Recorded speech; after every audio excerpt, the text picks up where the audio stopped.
So today we're reading Between the Lines, written by Sandra Neal Wallace, and it is a story of how Ernie Barnes went from the football field to the art gallery.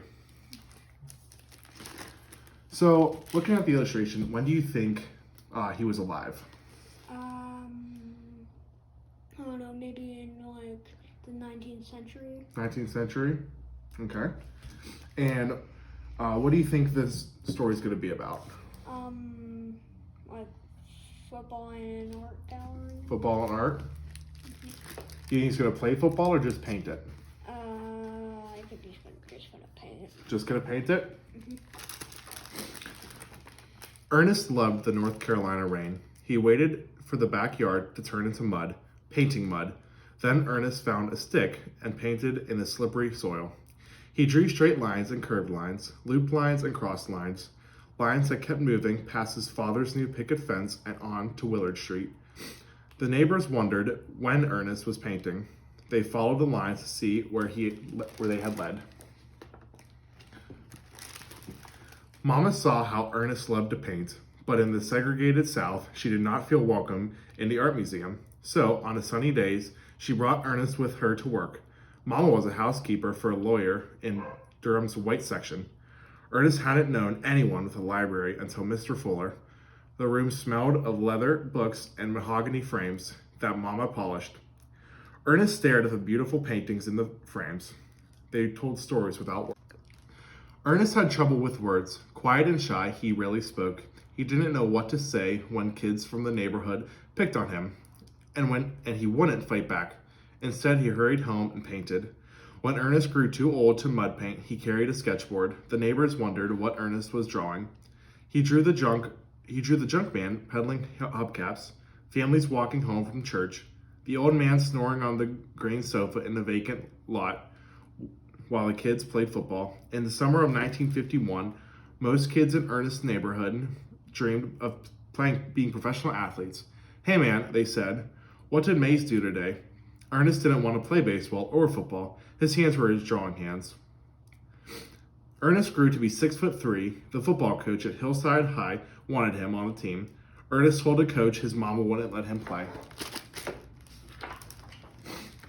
One afternoon, when Ernest came home from school, he found the coach in the kitchen eating Mama's cooking. On the table was a donation for Mama's church.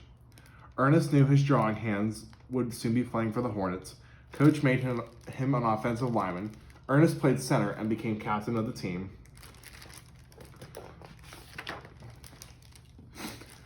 Ernest was good at blocking that college scouts wanted him. He was offered 26 scholarships. Ernest chose North Carolina College at Durham, an all-black university across the street from Hillside High. He studied art and played football. So why didn't he want to play football? Because he liked drawing more. He liked drawing more. Good. In his first year at college, the civil rights movement pushed for greater freedom for African Americans. Now, Ernest and his art class could visit the museum. Ernest searched for paintings of people like him. He didn't see any. He had to find the words to ask the tour guide an important question. Ernest moved closer, gathering the words in his head. "Where are the paintings by Negro artists?" he asked. Surprised by Ernest's question, the tour guide paused. "Your people don't express themselves in that way," she said. Ernest knew they did. His teachers had shown slides of artwork by Henry O. Tanner, Edmonia Lewis, and Palmer Hayden.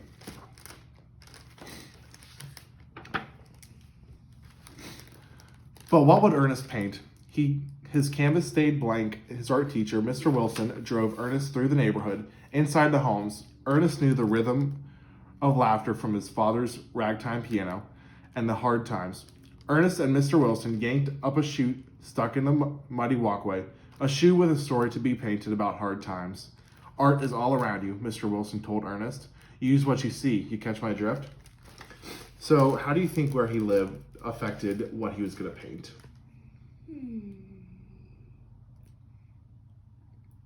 So, like, he wasn't able to, people didn't think he could paint, right? Oh, yeah. Right.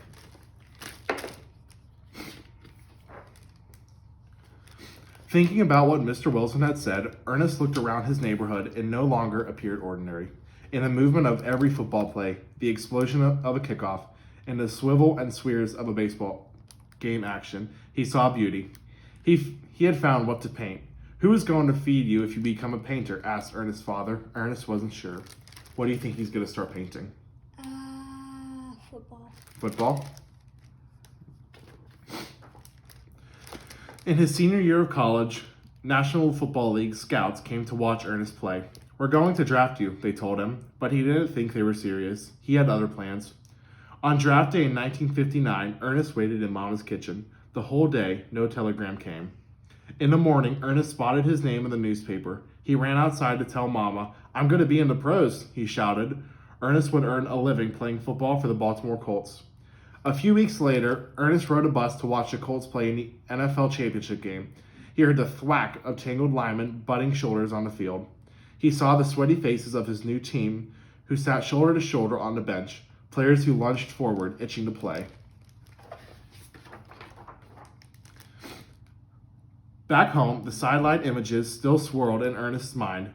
Jersey numbers bruising cobalt blue, referee calls, roaring crimson red, sharp shoulders draped in the goalpost white. Everything was so clear that Ernest didn't draw in his sketchbook. He stretched out a canvas, reached for a palette knife, and painted. Quickly, before the image had disappeared from his mind, he created the first football painting. He called it The Bench. Ernest decided that he'd never part with it. So what did he call his painting? The bench. The Bench. And what did he paint it? What did he paint? Football field. The football players, football on the field? Yeah. That summer, Ernest carried the painting to the Colts training camp. A reporter caught sight of it and wrote about it in the newspaper. He called Ernest Ernie, and the name stuck. Ernie kept the bench under his bed for safekeeping. On the last day of training camp, he was cut from the team. "You have everything but experience," the coach told Ernie. The new American Football League picked up Ernie's contract. Crash, bang, boom. Ernie's drawing hands hauled down his opponents every Sunday. His spiked bottom cleats drew lines in a muddy field, but Ernest's sketchbook remained empty. In a magazine, Ernie read I Am a Negro by Paul R. Williams. "Negroes, wake up," Williams wrote. "Real emancipation lies in your own intellectual effort." Ernie did not want to take his freedom for granted. He thought about his wish to be an artist. Ernie longed to paint. His fingers were too swollen from blocking. When Ernest broke his hand in a game, a cast was put on it so that he could still play. Even so, the coach dropped Ernie from the team. A want ad in the newspaper caught Ernie's attention. "Good salary guaranteed," it read, but there was no guarantee as a door-to-door salesman. Still, he took the job. He challenged himself to learn 8 new words a day. With every doorbell he rang and each door he knocked, Ernie added more words to his list. He sold brushes and cosmetics. Then he told his customers why he wanted to be an artist, and they listened. So why isn't he playing football anymore? Because the coach cut him from the team. Good work. Playing football earned more money than selling brushes, so after his hand healed, Ernie joined another team. He tucked a stubby pencil and a small notepad into his football socks. During timeouts, he scribbled notes about what he saw on the line of scrimmage, nicknamed the Pit. He saw players clawing, scraping, reaching, fighting to win. With his swollen hands, Ernie drew lines, making them stretch even farther. Each time the coach caught Ernie sketching, he fined him $50. Ernie kept drawing. One time he reached for his notepad. It was gone. He watched the pieces of paper floating away on the field in the wind. "Hey Barnes," the coach yelled, "you could be great if only you'd get your art out of your head." So what does Ernie really want to do? Paint. Good. In the last game of the 1964 season, it rained. The field turned into mud, painting mud. Ernie studied the uniforms covered in muddy brown. Linemen surging, blocking steely blue. Clashing bodies, stinging bloody scarlet. He followed the rain up into the brooding sky, listening to the roar of the stadium. He imagined the players as gladiators in a coliseum, wearing coats of armor, fighting for their lives. Ernie had to paint the story. After the game, he told his coach he was finished playing football. What do you think he's going to do now? Paint. Paint? Can he make a living like that, do you think? Yeah. Yeah? With no money for rent, Ernie painted on the stoop outside a Los Angeles motel room. He pawned watches and art books for food. He worried, would anyone buy his paintings? Ernie needed a game plan to sell his artwork. Leafing through a magazine, Ernie read a newsletter written by the famous painter Vincent van Gogh. I have a lot of work to do, but I still have the firm hope to succeed, Van Gogh had written. Have you ever heard of Van Gogh? No. No? He was a really famous painter. Encouraged by Van Gogh's words, Ernie came up with a brilliant game plan. He gathered his paintings and carried them to a meeting for the owners of the American Football League. Ernie tapped on the microphone to get their attention. I want to become the official artist of the American Football League, he began. Someone asked Ernie a question. When can you come to New York and bring your paintings with you? It was Sonny Werblin, owner of the New York Jets. Sonny offered Ernie a football player's salary, but didn't want Ernie to play. He wanted him to paint. Then, Ernie would have his own show in the New York gallery. So he's kind of getting the best of both worlds now, right? He's able to paint, but he's able to paint football. Day after day, Ernie painted. One night, Mama called. Ernie's father was very sick. Ernie drove his U-Haul full of paintings to Willard Street.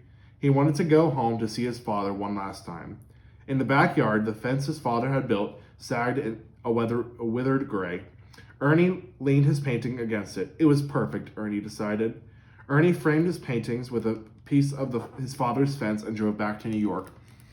On the opening night of Ernie's show, the gallery buzzed with activity. Visitors marveled at what Ernie had painted. A woman struck red-soled stickers next to his drawings and paintings. The bench, Ernie's first football painting, was not for sale. Ernie kept that as his own. For years afterwards, Ernie's drawing hands had painted stories, celebrities, art lovers, and athletes pushed close to admire his paintings in galleries and museums across the country. Which one of his paintings weren't for sale? The bench. The bench? And what's so important about that one? It was his first It was one. his first one, good. One day, school children came to visit the museum in North Carolina. They asked to see paintings by African-American artists. The tour guide showed them the newest exhibit. The artist was Ernie Barnes. They saw paintings of flowers growing in cracks on the sidewalk. They saw football players sparring like gladiators, their hopeful hands reaching for the ball. They saw dancers painted in bright dresses and blue jeans swaying to the rhythm of saxophone glinting gold. In Ernie's paintings, they saw hope, they saw struggle, they saw beauty. So what was so unique about his story? What made him special? He went from painting to football over and over again until he ended up with painting. Painting? Yeah. It's really hard to be good at one of those. Nonetheless, be good at two of them. Yeah. So are you really good at two things, like Ernie was with painting? I'm good at baseball and hockey. You good at baseball and hockey? You did great, buddy.